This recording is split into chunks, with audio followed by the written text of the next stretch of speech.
A lot of homeowners and even contractors run into this situation during an overall roof placement. And what is that?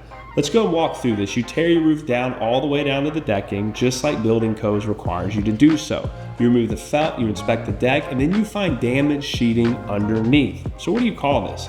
Now here's where most people make the overall major mistake by calling this rot, R-O-T. The problem is many insurance policies specifically exclude rot-related damage, so you never want to make this about rot.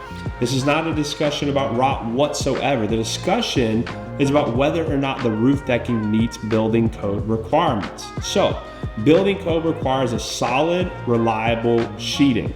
So, if the deck is soft, if it's weak, if it's sagging, if it's warped, if it's extensive water damage, if termites have compromised it, and if the deck is giving out in any way under pressure, then you do not have a solid, nailable sheathing. And that becomes a code issue. So a lot of adjusters, typically in my experience, will say, well, we don't pay for rot. And that's something that contractors like us, we understand. The correct response is, Mr. Adjuster, I'm not discussing rot or policy interpretation with you because that would be a coverage discussion, something that us contractors don't do. However, what I can discuss is building code requirements, and building code requires a solid, nailable decking in order for the roofing system to be properly installed. So that keeps the conversation focused overall where it absolutely belongs. Couldn't you agree?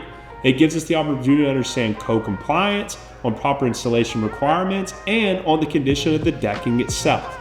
So for my contractors, always remember, stay in your lane. Don't interpret policy language. Don't discuss the facts, discuss the code, or the document condition of the decking itself. So this keeps the conversation focused on where it belongs, on code compliance, on the proper installation requirements when doing the project, and on the condition of the decking itself. So for my people that I work with and my contractor friends, always remember, let's stay in our lane.